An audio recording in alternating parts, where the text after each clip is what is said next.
All right, good morning, everyone. We're going to get started with our service. All right. So I wanted to make a quick announcement. There's some new people in our room today, and it's because UIUC, their church came to visit our service again, but this time they brought their students. So if you're from UIUC, can I just have you guys raise your hand real quick? All right, so they're going to be around. They're going to have lunch with us. We get to hang out. So we're going to have some time to get to know. So why don't we do this? There's a lot of new people in this room. Why don't we just all stand up, just find someone new, and just share your name and one highlight from this past week, all right? Why don't we do that?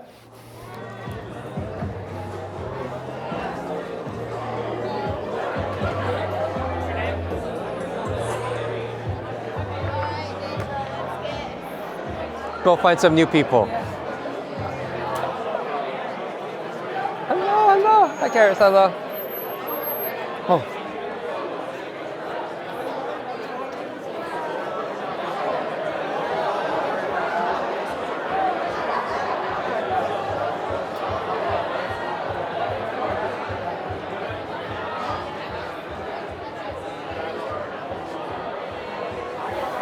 Wow.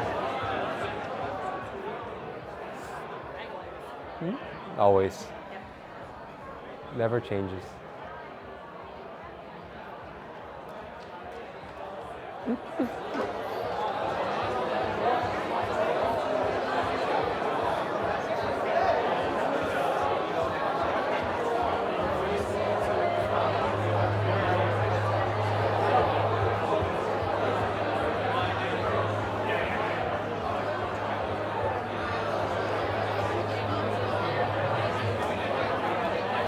Hey, good morning.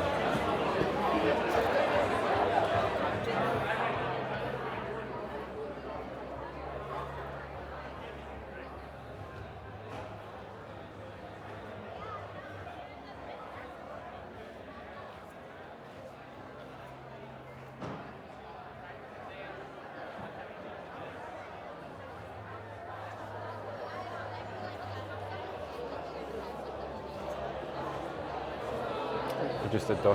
Huh? The door. Yeah, the door. Yes. I had it propped, and then Tabby stood here, and then I took it from her, and now I'm the doorstop. Have you opened himself? No. No. Never, no. Yeah, We don't do that anymore, come on.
All right, let's make our way back to our seats.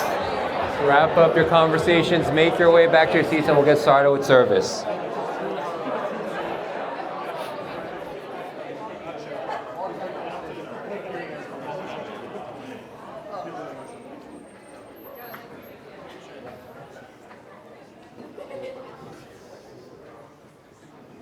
All right, hey, so this past week I had a whole bunch of highlights. So this past week we had a time where we got to hang out with some of the guys, and so I went to my first ever Pacers game this past Monday.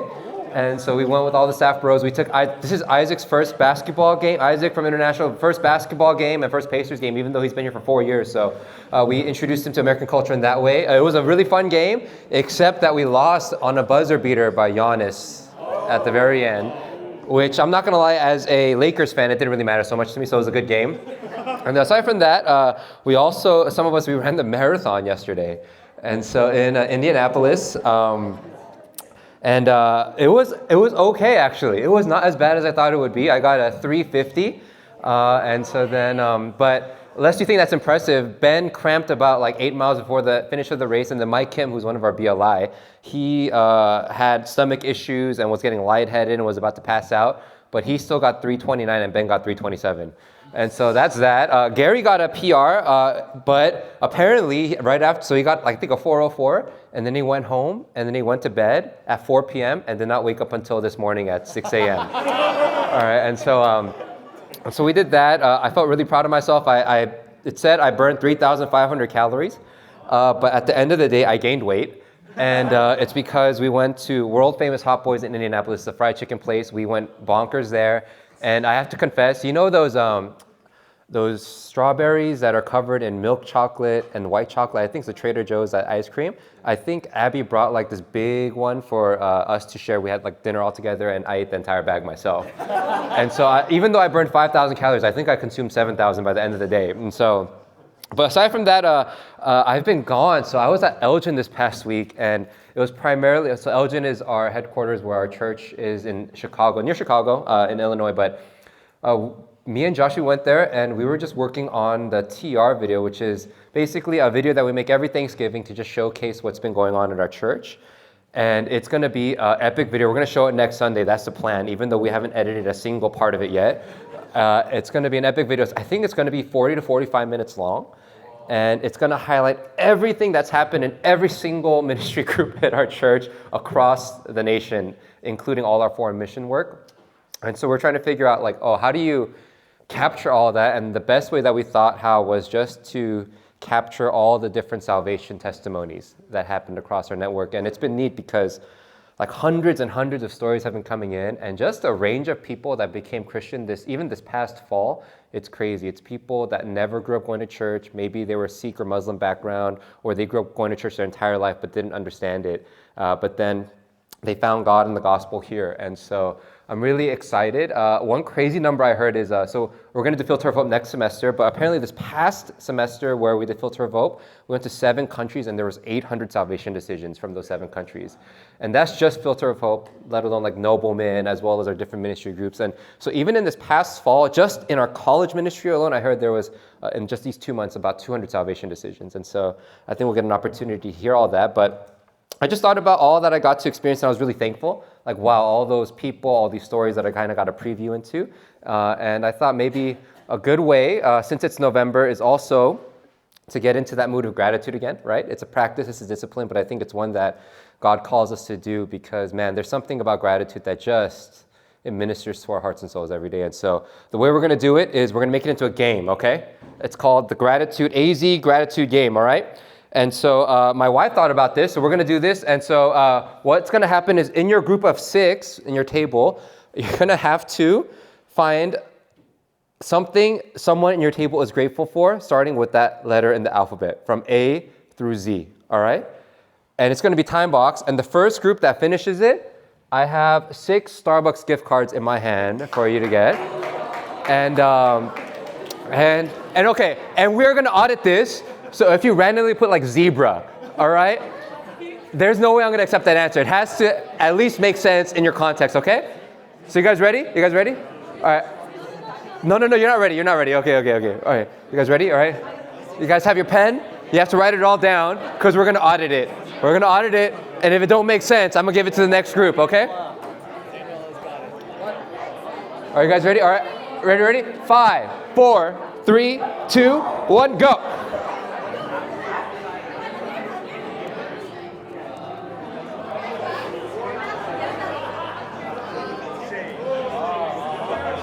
And whichever group finishes first, just scream at me. And we'll call you up. Scream at me.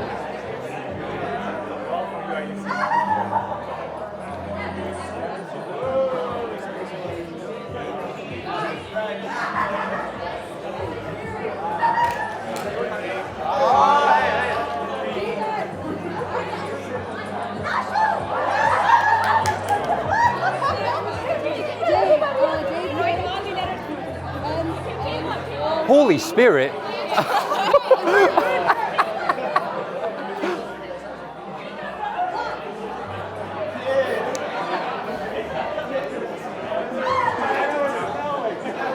A through Z, guys. A through Z.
Okay.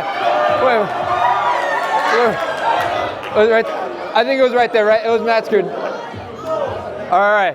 So someone come up. Representative from Matt. No, you need. I'm not reading your gratitudes. You have to read your own gratitudes. All right. So we'll audit this, and if it wait. All right. We're gonna try this, and we're gonna audit this, and if one of them don't make sense, I'm gonna give it to the next group. All right. All right. So why don't you just share your name, year, and what school? All right. All right. My name is Reese. I'm a junior from Purdue here. So this is our list. It's going to start food oriented. Apples, bananas, cherries.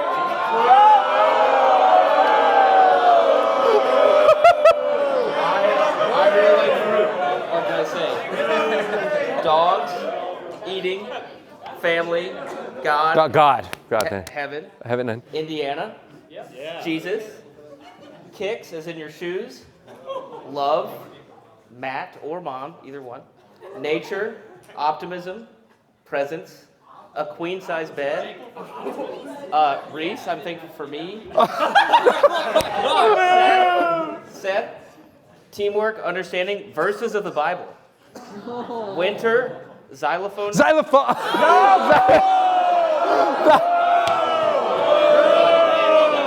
gonna let Seth take this one.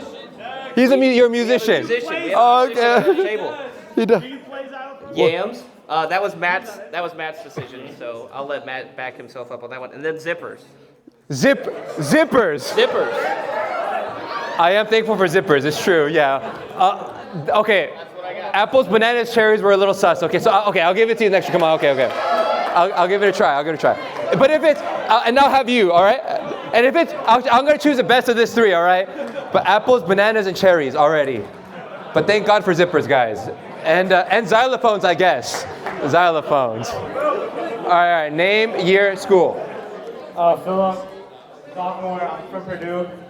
And we got acceptance. Acceptance. Okay.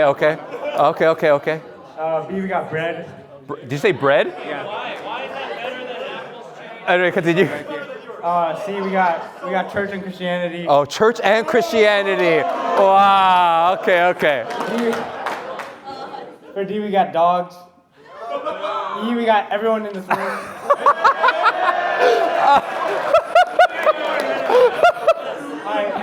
that's a given, that's family. Okay, okay. G is God. H is hope of heaven. Oh! Wow. I is invitation to a2f. Oh, yeah. J is Jesus. Uh-huh. K is the Knicks.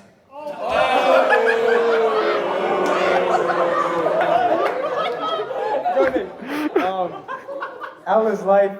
M is MRI, because Justin got an MRI. N is nobility. O is opportunity. P is people. Q is... Wait, let me see this thing. I don't know. Okay, you gotta say it now. Q is quill eggs. Oh my God.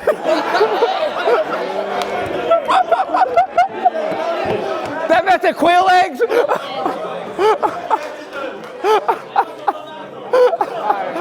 Okay, anyway. R is righteousness. Oh, wow. S is savior. Oh. T is tithing. U is Uniqlo. Y'all know what's up. Come on. That's basics. Let's go. You can't do that. V is values. W is work of God. X is X-ray, because Justin also got an X-ray. Oh my God. Y is youth, and Z is Zacchaeus. Give me that microphone. Give me that mic. No, there's no mic drop. That's not a mic drop. All right. You want to? Stu, can we top that? No? You could try. Here. Name and year. Wait, sorry, what? Your name and your year in school. Okay, my name's Judy and I'm a junior. So for A, we did America. God bless America. Okay, fine. All right. For B, we said bathroom. C, Okay, facts, bathroom. Okay. All right. C, we said clean water. That's true. Filter of hope, guys. Filter of hope. D, we said Devin. E, we also said for everyone. F, we said food. G, we said God. Oh. H, we said Holy Spirit. Oh, the Trinity. Wow, we're getting there. All right. We're also gonna get there. I for Inashua. J for Jesus. Wow. K for kindness. L for love. M for mothers. N for Nancy. Oh, Nancy. There she is, right here. O for ocean. P for parents. Q for quiche. Quail legs and quiche, guys. Quail legs and quiche. R for Razier. These are all people, guys. S for Sneha. T for TV. U for universe. V for also verses of the Bible. W for woman. X for Xmas. Y for... Oh, God.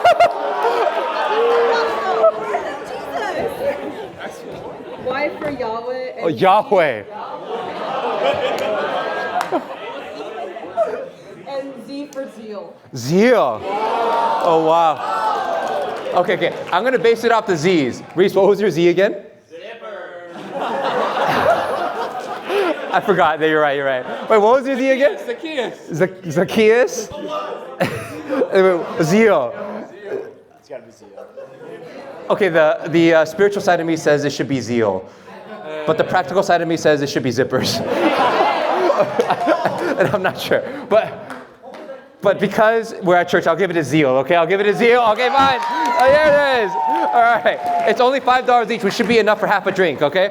So, all right. Wow, anyway, so hopefully you guys are grateful now. All right, we're going to get started with service. And so we're going to get started with service in a little bit of a different way, okay? And how we're going to do it is we're going to have one of our students share their salvation stories. And the student today is going to be actually Daniel. And so if I could have Daniel come up.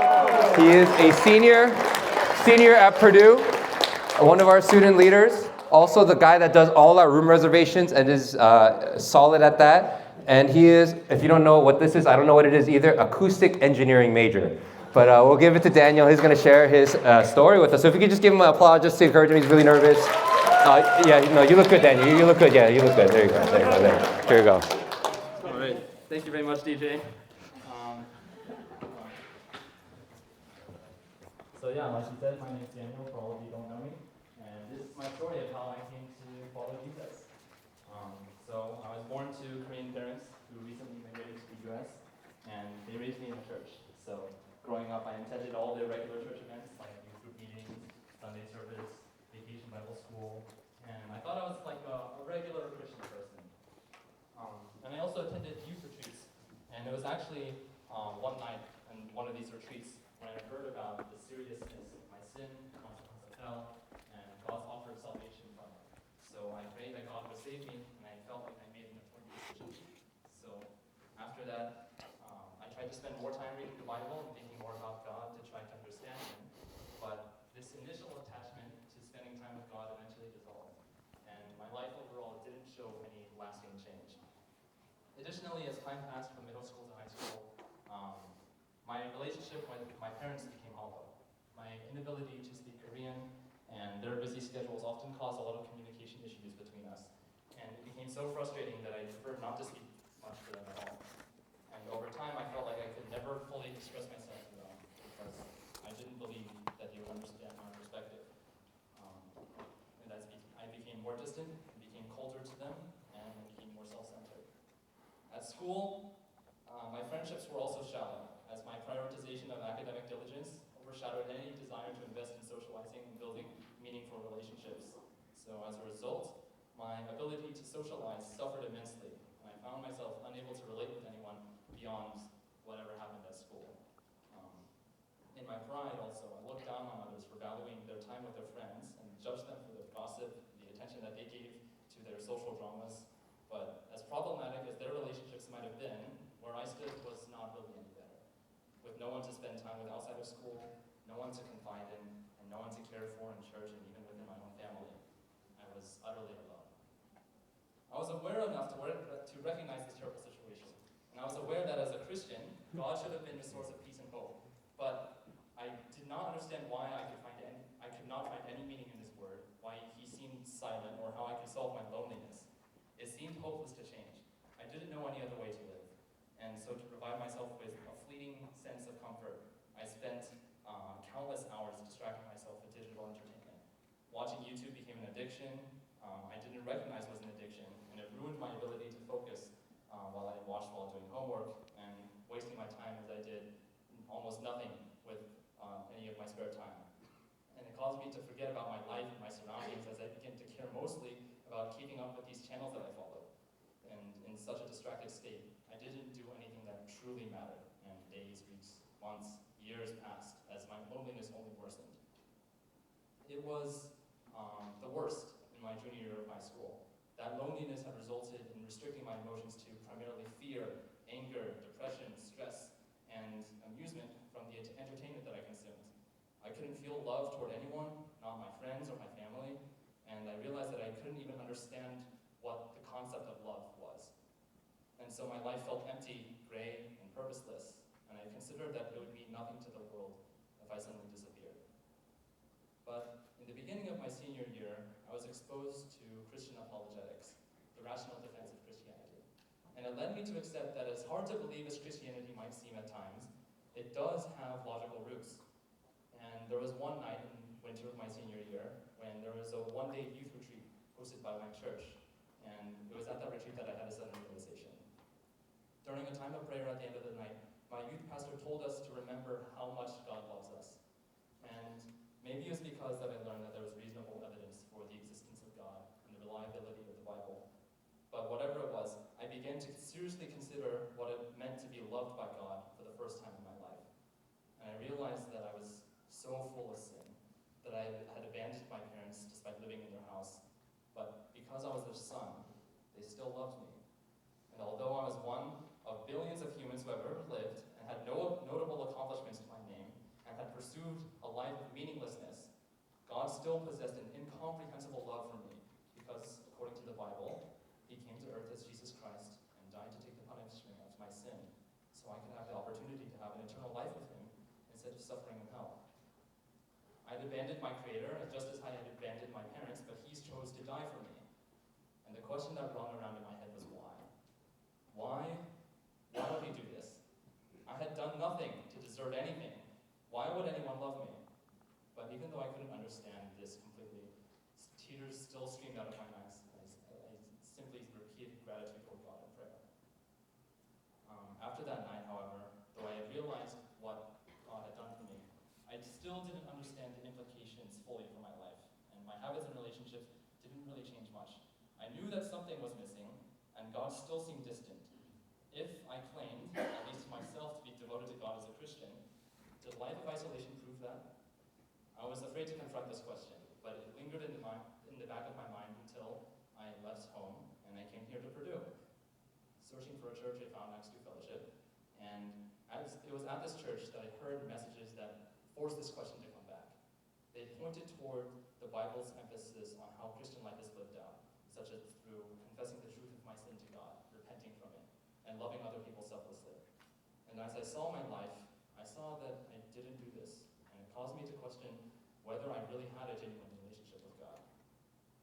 But most importantly, I learned that God created humanity to have a perfect relationship with Him, but everyone sins and we reject God.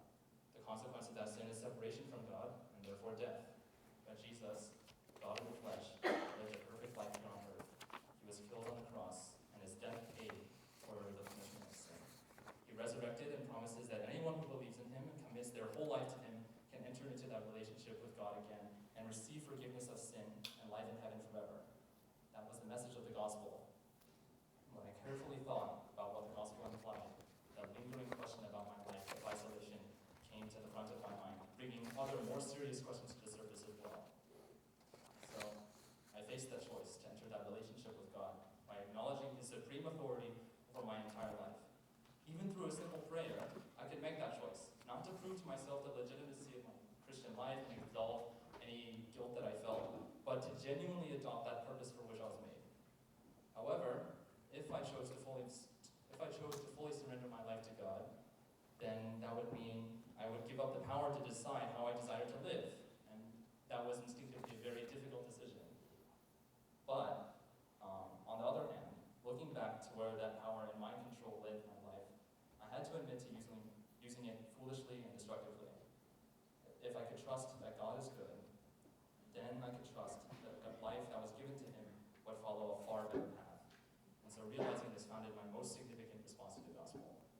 During our winter retreat of 2023, with a clarity I had never known before, seeing the weight of my sin and the grace of God, I decided to truly surrender my authority over my life to Jesus and make Him my Lord. This time, I understood the meaning of my words, and I made a real commitment. And after that, though my life may have not changed super subtly, it has over time changed very drastically. As I have let Jesus take control of my life, He has challenged my sinful desires and replaced them with new ones. Where once I felt purposeless, now I know my purpose is to glorify Jesus and tell other people about Him. Where once I could only feel depression, fear, and anger, now I have experienced real joy and compassion. Where once I isolated myself from the world, now I have learned to understand what love truly is, how to love my family and my friends, and how to receive love from others as well. Though I once viewed attending church gatherings as somewhat as a burden, now I see God acting and speaking through them with the same love with which He saved me. And now I get to be a part of those gatherings, one whom God uses for His glory, and I am eternally grateful that He has chosen me to work for His kingdom. And it is because God has chosen me that I am freed from the bonds of addictive online media, because they could only hinder my service to Him, and now I live for Him. But a saved life is not an easy life, I must admit, for I still fall to sin, so struggling with my pride and my guilt over it. Still, I forget to watch my words and I say spiteful things, or I ignore people who frustrate me to avoid the difficulty of resolving conflict. Still, I get jealous of other people who seem to live out Christian life so much better than I do, and I try to compensate for this jealousy by priding myself on what I may do better than them. This pride has blinded me to my own foolishness, that belief inside that I'm righteous on my own, justified in whatever I say, and deserving of admiration. That kind of thinking is built upon years of selfish thought, which God has only recently been addressing to teach me what it truly means to be selfless. He's taught me how to forgive and work toward mending the relationships I've damaged. He's reminded me of the undeserved forgiveness that I received from Him, to which I must now give to those who do me wrong. He has reminded me that I am still a sinner. So there's no reason to look down on any other people for their flaws, because before Him, I'm just helpless and pitiful. These lessons are painful because they hurt my pride and feed my shame, but I thank the Lord for chiseling away as such a serious area of sin. And He reminds me that I'm still His forgiven son. And because of that, shame has no place in the saved life. It is only because of that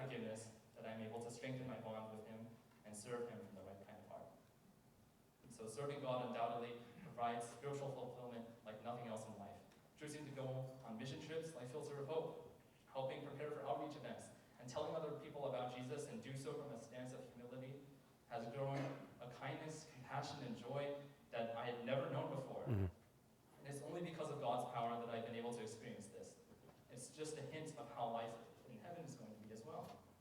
And so if I look forward to that life, I'm gladly going to continue to offer what I have to Jesus for the rest of my time here on earth. That's my story. All right. Thank you.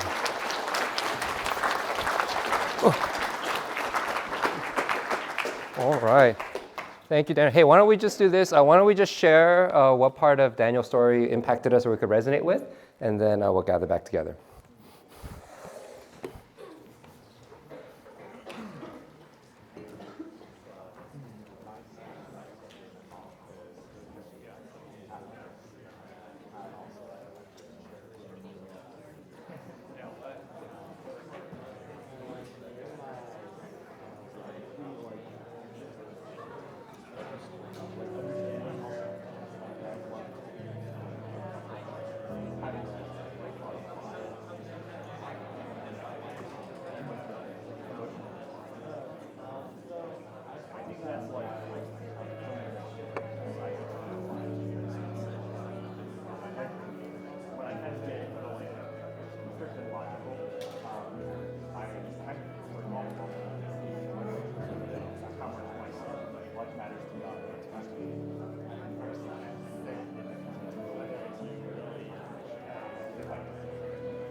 All right, let's gather back together.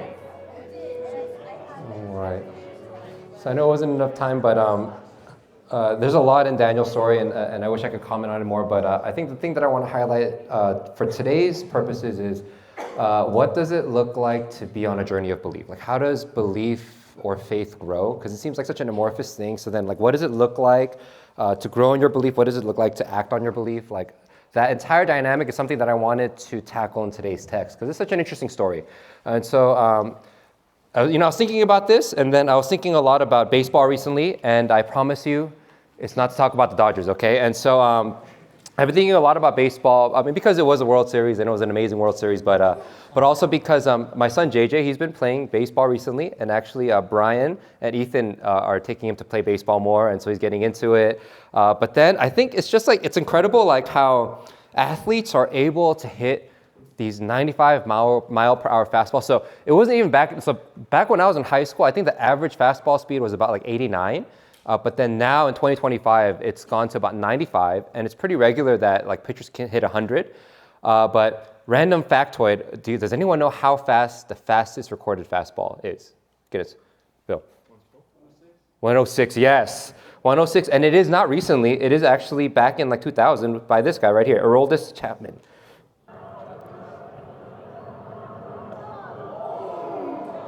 105.7 or 8. So basically 106, yep. That one at 106. That would be a new record. So that was the fastest recorded fastball. Anyone here baseball players? Like you played baseball in high school? Is it just Brian? All right. So I don't know about you, but I don't know if you've ever been like, you played baseball and you had to hit some pitch that's that fast. I guess the closest experience is if you went to a batting cage. So a lot of us have been to batting cages, right? And so I think the tiers of pitches is like, it's 25, like 50, and then 75, right? And so then 25 is basically like a little like a fast lob. 50 is like a faster overhand, and 75 that's like a curveball in the majors. But if any of you have tried, you know how hard it is. It's basically like my experience of the batting cage is you just add a 75. It's pitch, hits ball, and then I swing afterwards. And so to capture this, here's Aaron, who's one of our seniors. Let me just highlight Aaron, senior, Purdue. Here he is, trying his very best to hit a 75 mile per hour fastball. Oh, nice try, Aaron. Right here. He thinks he's got this. Oh, and the very last one. Oh, all right. I'm sorry, Aaron, this is wrong. I heard you hit it later, right? Okay, yeah. But I don't know. So I've never actually hit at the fastest level in the batting cage, but if I imagine trying to hit like a 95 mile per hour fastball, I just think it's impossible, okay? And so actually, apparently, science has backed that up. So there's a scientist at Yale that did this entire calculation of how fast it takes for a human to recognize that there is a pitch coming, to make a decision to try to hit that ball, and then to swing, okay? And so these are average from professional athletes, I think. And so it takes 100 milliseconds, apparently, to find that the ball is in the air. And then it takes 200 milliseconds just to decide whether you're gonna swing or not. Just to decide that. And then it takes, and this is a fast number, 150 milliseconds to actually execute that swing. So the total is what, 450 milliseconds, right? The only problem is for a 90 mile per hour fastball from the pitcher's mound to get to the catcher's mitt, it takes 400 milliseconds. So then it seems like the conclusion is it is physically impossible to hit a 90 mile per hour fastball, let alone a 95 or 100 mile per hour fastball, right? So then with all that in mind, does that mean that as I see JJ playing baseball, I tell him, JJ, stop playing. Literally, it's physically impossible. So you should just give up while you're, like, it's just really early on. Let's just go to soccer or something like that, right? Like, do I do that? Like, no, right? That's just dumb because, like, even though scientifically this doesn't quite, like, make sense, like, I've seen people do it, right? You've seen people do it. You've seen people hit balls that are like 100 miles per hour and then just hit it out of the park. So then, like, what can we learn from this? I think there are situations where, like, maybe something doesn't quite make sense and it's hard for us to explain, or we don't know how to explain it, but there's some undeniable aspect of it where we're like, okay, I don't quite get it, I don't quite understand it, but like there's something true here that I'm gonna prefer the undeniable over the unexplainable. And the undeniable in this fastball situation is I've just seen people do it. professionals to college players.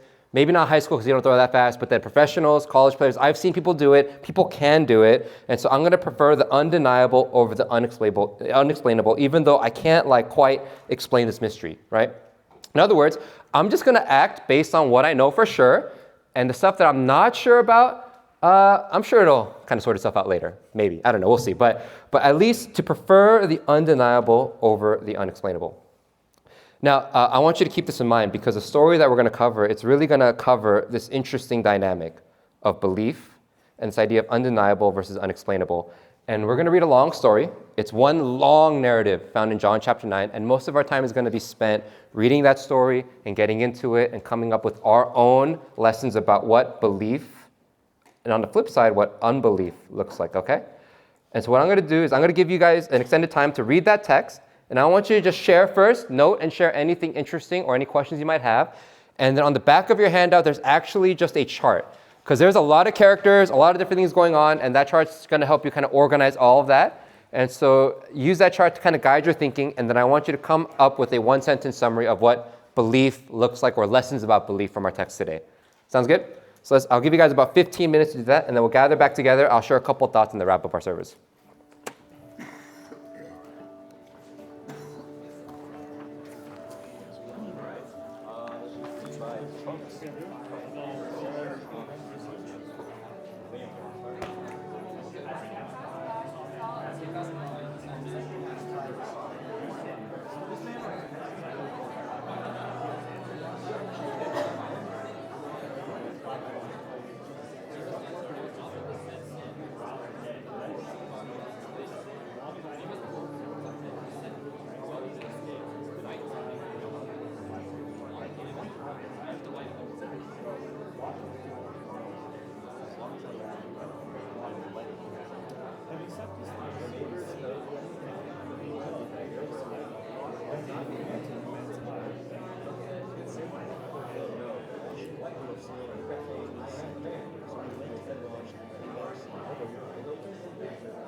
blind.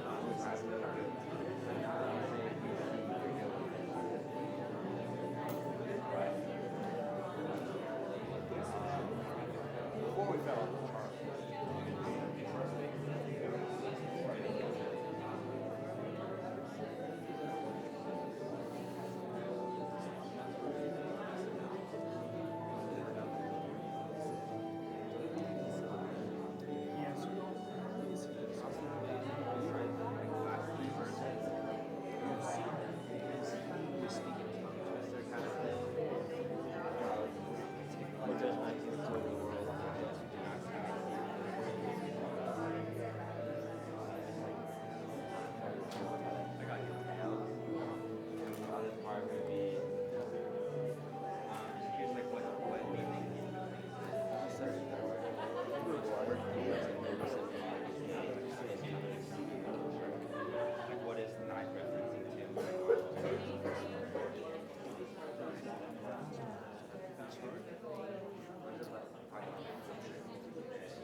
I think it should be, right? I mean, in terms of an analogy, during that time, they worked with them light and night, so you literally could not work unless you wanted to get yourself off.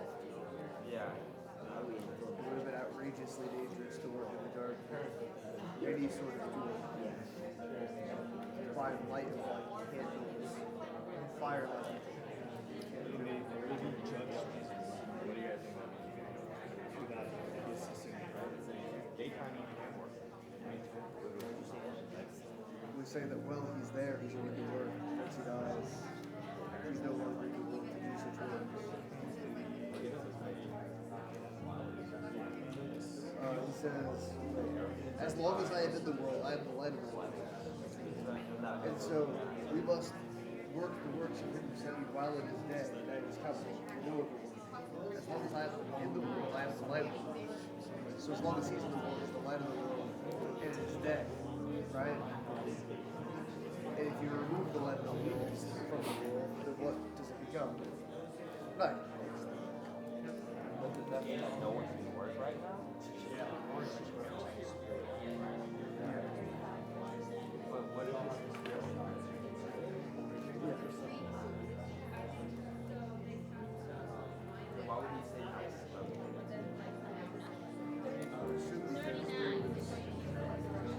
When Jesus dies, there's time between the presence of the Spirit. Pentecost didn't happen immediately upon the death of Jesus. And so in between his death and Pentecost, the Spirit, neither he nor the Spirit was there. Could it be something cardinal? For sure. For sure.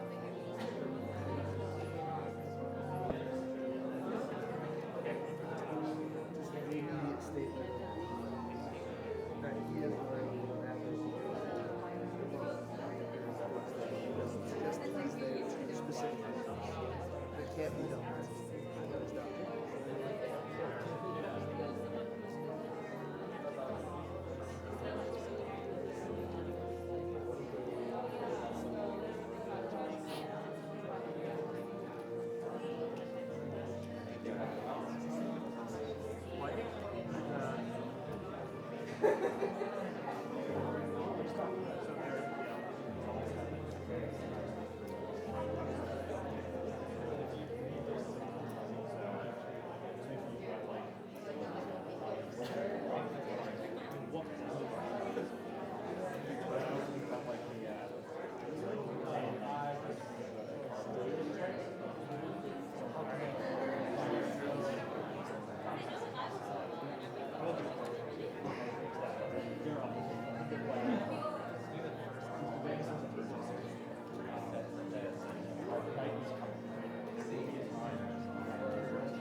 very much like to make the clear contrast between the Pharisees and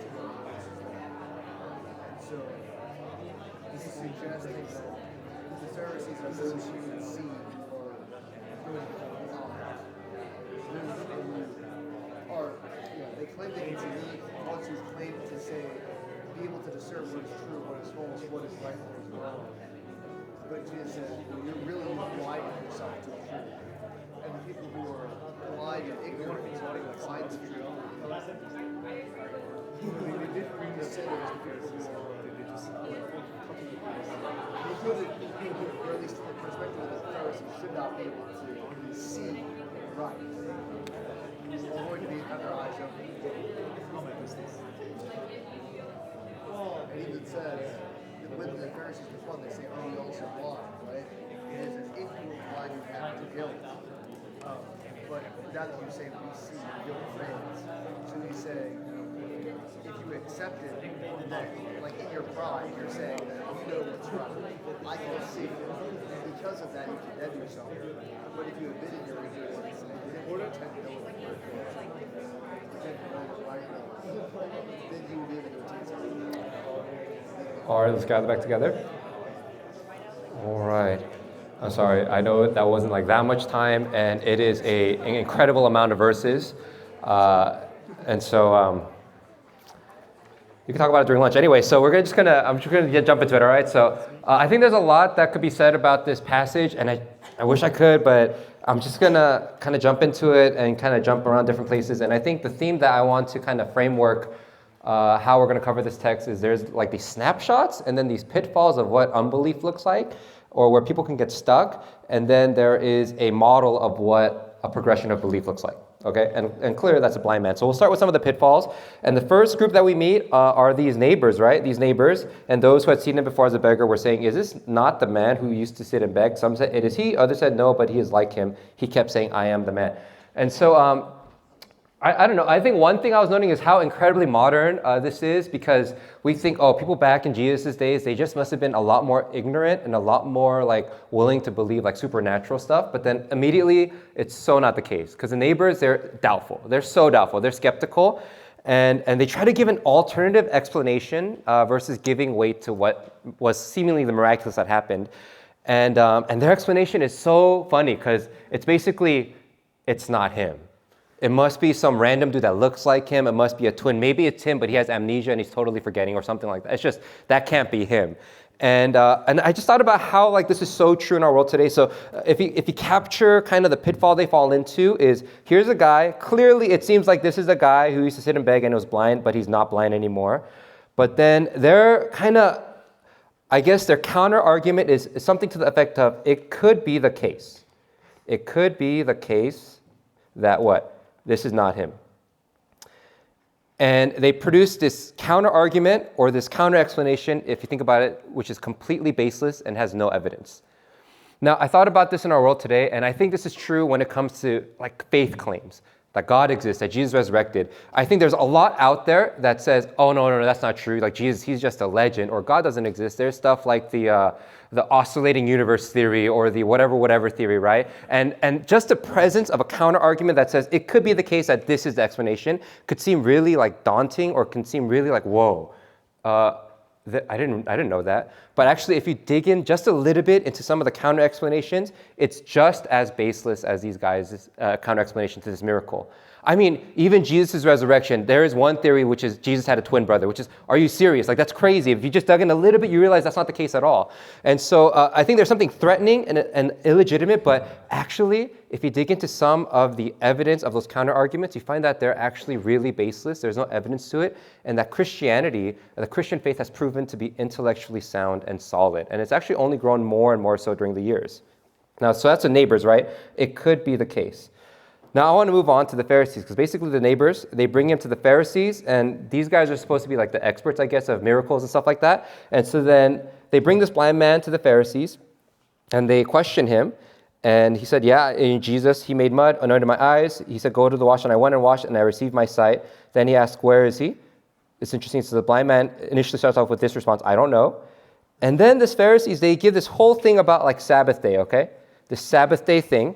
And so it seems like mind-blowing. Like, okay, here's this guy that was blind. People say he was blind, but now he's healed. And then the thing is, they can't quite receive that like miracle, and they have to kind of filter it through this lens of like Sabbath. Oh, today is Sabbath. God doesn't work in Sabbath. This thing happened in Sabbath. Then it must mean that it's either illegitimate or this guy's a sinner. Like that's kind of like their explanation process. And so this seems really like kind of far removed from us because like what is this Sabbath thing they're talking about and why is this thing so important to them that they're like delegitimizing this miracle? But basically what's going on is all these Pharisees, they have this like God box, okay? They have this God box. And whatever they hear, it has to get filtered through this God box for them to either accept it as true or to reject it, okay? And for them, it's this Sabbath box, all right? This Sabbath box. And for us, it's not quite accessible, but I think this concept is something that's really relevant. So there is this idea called plausibility structures, okay? Plausibility structures. And it's by a sociologist named Peter Berger, okay? Plausibility structure. And what he's saying is, whenever we receive some sort of like evidence or some sort of testimony or some sort of idea, it just gets filtered. Like there's some sort of filter we apply to it, and that filter is called the plausibility structure, or for the Pharisees, it's the Sabbath box, and that determines whether I'm gonna accept it as true or false. And actually, it's so subconscious that it happens quickly. So some examples of this, so I didn't grow up going to church at all, right? And I think my plausibility structure coming into like this whole Christianity thing was just the reality of the miraculous. There's no way that's true. And so whenever things like, hey, there's this guy that resurrected from the dead, there's no way. And I come up with 4 counter arguments for it, even though it's completely baseless. Or the fact that God exists, there's no way, like blah, blah, blah. I just immediately reject it and come up with some sort of counter argument. And it's because I have this plausibility structure of how I think like the world works, how I think God works, how I think life should work. And so then I reject whatever claims that seem like it's kind of outside of that box. And so for the Pharisees, it's the Sabbath. The fact that this happened on the Sabbath means this guy's not from God. That's just their immediate conclusion. For me, as a non-Christian, it was just a reality of the miraculous, despite all the evidence or the testimonies I heard. Now, how does this apply even for some of us coming to church? I think we all have some sort of box. And maybe that box is even this idea of how we expect God to work, or how we expect a good life to be. And so then we hear like these testimonies, things like, hey, if you go to a third world country, spend maybe like your spring break there, or you spend a month at like a third world country like Cambodia and you serve, man, that's going to be a joyful experience. That's going to be a joyful life. You should come. And I remember as an undergrad thinking, they're crazy. That makes no sense to me. There's no way I'm going to do that versus going to SoCal, just watching sports, playing in the pool and all that stuff. Like that just seems like a happier life. And so immediately, even though I hear this testimony, even though I hear evidence, even though I hear multiple testimonies of it, I just reject it outright because I think a good life is what? Maybe like comfort, ease, or when I was a senior, it was like when I'm thinking about what I want to do after I graduate, it's like, hey, if you like figure out your life in a way that you choose job as second and then you stick around with the church so they could serve in ministry and choose a place where you're going to grow in your relationship with God, and then like job becomes a secondary thing, trust me, that's going to be one of the best decisions you're going to make, and you're not going to regret it. And I remember thinking, there's no way. Like the job market's already tight as a bio major who moved away from pre-med. I just need to choose a job that makes me the most amount of money. So then there's all these kinds of boxes, these lenses, these plausibility structures, whatever it is that filters whatever we receive as like, I don't know, testimony or ideas. And because it falls outside of that, we immediately reject it. And so there is this kind of pitfall to unbelief. And so it's so interesting because what do the Pharisees do?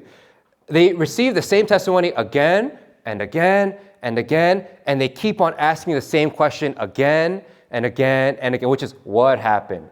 Clearly, you were not the blind guy. Clearly, it's not a miracle. What happened? And I think that's so interesting because, okay, just as a caveat, it's not like I'm against asking questions. Like, asking questions is a great thing. That's how I started my spiritual journey.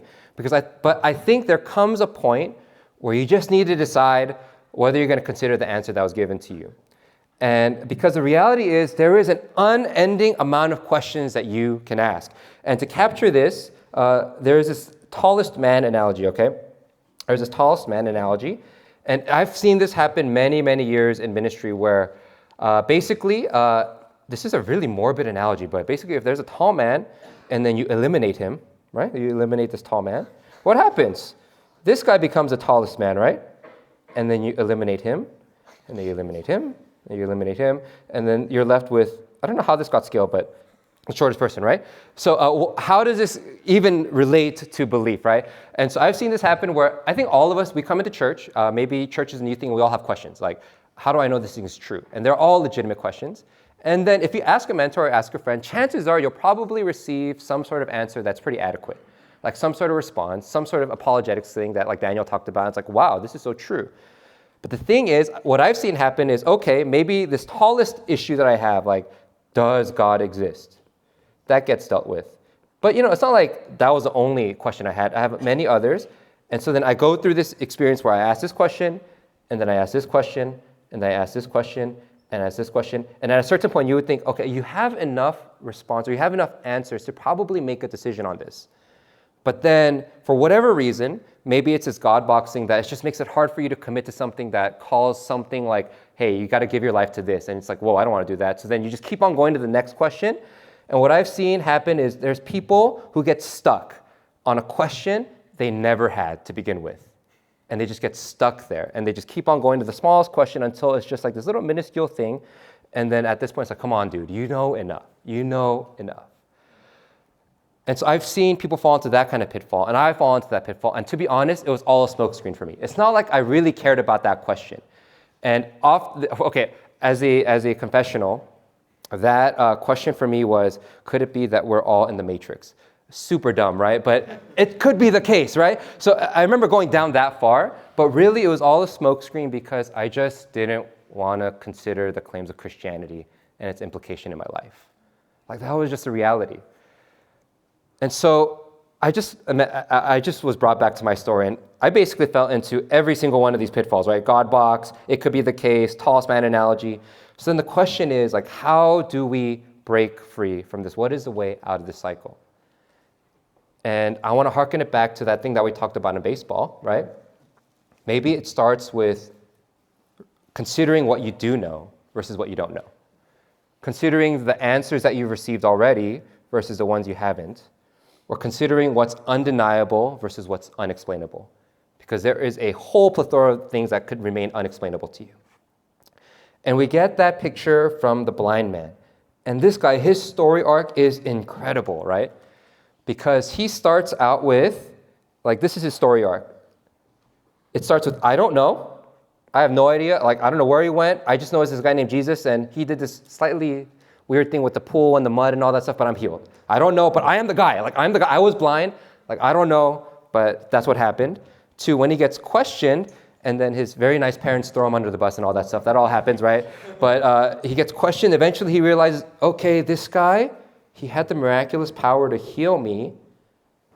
God wouldn't do that through just any sinner, which is actually interesting because that's wrong theology, because God does listen to sinners. So he already starts off with like not much that he knows about. He even has wrong theology, but what does he do? He just keeps on affirming what he knows. I was blind, but I'm healed. I was blind, but I'm healed. Okay, if I was blind and I was healed, and this guy that healed me, man, he must at least be a prophet, because a prophet has that kind of power. And then wait. But not all prophets can do this. Oh my gosh, he must be from God, right? He must be from God.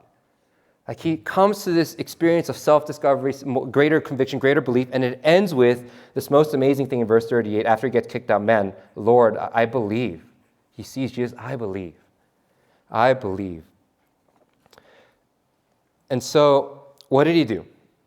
Time and time again, all he did was he just reviewed what he knew. He just spoke what he knew. I was blind. I'm that guy. Whatever the neighbor's saying, they're crazy. They're trying to gaslight me. No, I'm the guy. Right? My parents, dang, that's messed up. No, I am the guy, right? I am healed. Oh, this guy, he must be at least a prophet because he healed me. No, he's actually from God. And then eventually he actually has a personal kind of moment with Jesus, and I believe you are the Messiah. And so there's a couple lessons that I wanted to highlight here, okay? One is, I think there's this misconception with belief. Like, to come to a decision point or to come to something that I'm going to act on, like, I need 100% certainty in order for me to act on that or believe in that. And I think that's a fallacy, because I think there's a lot of stuff that we do that doesn't require that kind of certainty. If anything, there's very little in our world that we can actually gain that kind of certainty for. There's a lot of things that we do, even based on, okay, I may not know everything, but I know enough to act on it. Isn't that true, right? Like the fact that, you came here to camp from your homes to come here to church. Could it be the case that you could have died because it started snowing and you slipped on some leaves like Isaac did and they ended up on the floor? Yeah, it could be the case. Could it happen? Yeah, but chances are it's not. You're not going to die and you're going to make it, right? So then you make decisions like that all the time. You don't need 100% certainty to act on something.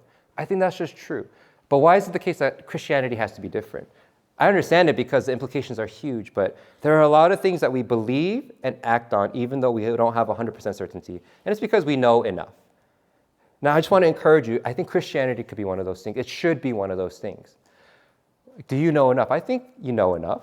I think coming to church, hearing a lot about the gospel, probably asking your mentors, receiving answers for apologetics, you probably know enough. Is there another question? For sure. There's an unending amount of questions. Ask them so you can learn. But if that's what's keeping you from making that next step in your faith or that decision, don't let it. Because I think what you're going to miss out on is the greatest thing that could happen in your life. And so I want to encourage you, right? You know enough. So belief, it often starts off not very certain, kind of small, but as you take those steps, it grows and your convictions grow. And that's been my experience of life, and I think that's the blind man's experience. And the second thing is, what's the context in which he experiences this? He's in the pressure box, right? He's just getting pressured by people, pressured by the neighbors, his parents, the Pharisees. It's like a not great situation. And part of you wonders, like, oh my gosh, like, why did Jesus do this to him? Because he did this really random healing without him ever noticing, and then he has to go through this entire thing. But one thing that we know is, man, he comes out with a very firm conviction, a very firm belief. And what was the context? It was that kind of pressured situation, that kind of persecution. And I think that that's the very context that our faith and conviction grows the most. It's in those pressure boxes of, I don't know, maybe the societal pressure that we experience. I know people who, after they became Christian, like the biggest opposition they experienced was from their family or their friends. I think that's true. But for me personally, that was my experience. I remember my brother, because he's an avid atheist, after I became Christian, and I shared it in a very meek way, like, hi, Hyung, I became Christian, and then he immediately blasted me because he read all this stuff, and he even left me these little stickies on my laptop with quotes from Darwin and different things like that, basically saying how stupid I am. And then I remember what fueled me at that time was anger. And so then I started looking up apologetics, trying to argue against him, losing those arguments, and then coming back to my mentor defeated, asking for more answers. And that entire process of back and forth, right, that actually grew my interest and as well as my knowledge in apologetics, and my convictions grew, right? Like that pressure box is that perfect context in which your faith and convictions can grow the most. Now, maybe a lot of us, we don't have that kind of societal or relational opposition, but I mean, man, there's a lot of different pressure boxes that we're going through. Like school itself is a grind, right? Like time is short, you have all these exams, you just feel like, man, I just have very little room, and it just feels like a squeeze. But those can be opportunities where what? You can reaffirm what's true, who God is, the commitments you made, and you stick true to those commitments, and you prioritize those commitments, and actually what you experience from that is a growing conviction, a growing faith, a growing belief. The pressure box, that's an opportunity where your convictions grow. I mean, even as recently as this past week when we experienced the death of a beloved person, right? That's a pressure in and of itself. But man, one thing that came out of that was a deep and firmer conviction in the reality of heaven and hell and the importance of the gospel, right? The pressure box is the perfect situation in which your faith can grow. Now, taking a step back, we landed on this phrase, right? Which is I think the key linchpin when it comes to belief. Prefer the undeniable over the unexplainable. And we talked about it in terms of, baseball. So then what does it mean when it comes to Christianity and our faith? What are some of those undeniable truths? And I think there's a handful, but there's three that I wanted to highlight. And the first is, maybe the straightforward application from this is just testimonies. Testimonies. Right, testimonies, your testimony of how God worked in your life, or maybe it's just hearing other people's testimonies of how God worked in their life and how God proved to be a good God. Like the good life, like Daniel shared, is like going to Phil Turf and doing stuff like that and experiencing, man, there's such life there. Like these stories, they're so powerful because they're undeniable, and they're undeniable because they're personal experiences, right? Like how can you deny? Daniel, no, you did not have that experience. You can't deny it, right? That was his experience of life. Like it's undeniable in some way.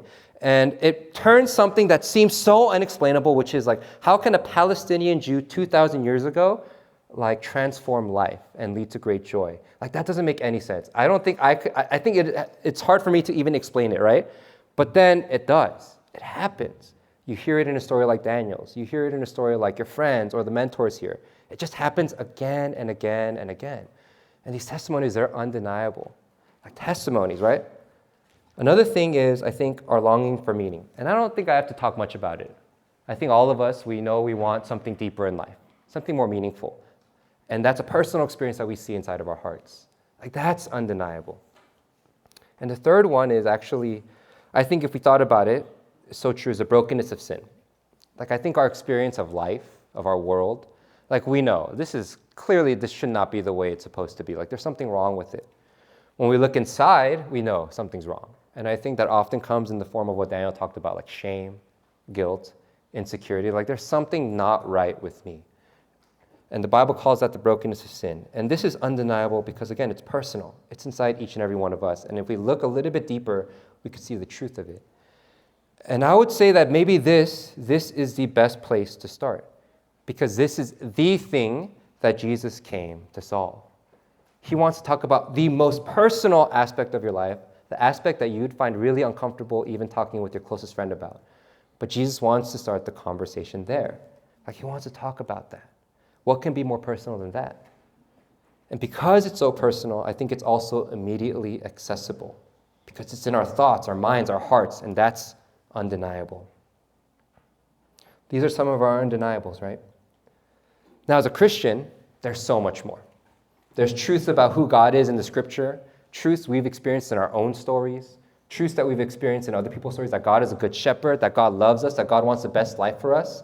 And maybe your experience of life is far from that, but that's the truth that we can come back to, especially as you face some sort of decision about the future, about your life now, about what's going on in your present. Like, those are truths that are undeniable because they're in scripture and you have experienced that at some point in your life.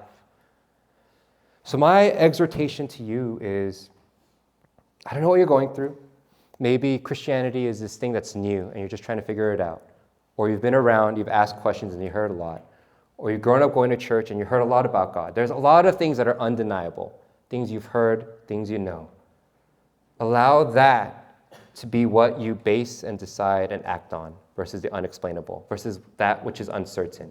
And that uncertainty is a lot to do with the future, right? A lot to do with what's going to happen in the future, decisions I need to make about the future, decisions I need to make now that's going to protect me in the future. Like all that feels so uncertain. How is God going to provide for this or that or this or that? How is this going to all make sense? And it seems all unexplainable, but just prefer the undeniable for a moment. Really consider that and act based on that. And so I wanted to end by challenging you with this. What is it that you feel like you don't know, or that you're struggling with and you feel stuck on? And so we're going to have a time to write, okay? So I want you to think about that. I want you to write that out. And maybe it's just the reality of the supernatural, or maybe it's struggling through that next step that God is calling you to, whether it's to serve more, to love more, to go on some sort of mission trip, to be a part of the community more. Like, what is all of that, right? Write that out, and then I want you to write out what you know to be true. What you've seen, what's undeniable to you, what you've heard, what you've understood, what you received, what you know to be true about God and about life.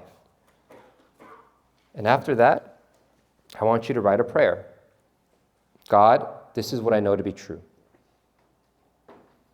Will you help me take whatever that next step is that you feel like God is calling you to? And write a dangerous prayer like that and see what happens. I promise you that God will speak to you. And I want to encourage you, when you prefer the undeniable over the unexplainable, man, God can work, and he could allow you to experience the greatest joys and the greatest life that he has in store for you on the other side. And so I'll give you guys a couple minutes to write that out. What is it that you feel like you don't know you're stuck with? What is it that you do know? And write that in the form of a prayer.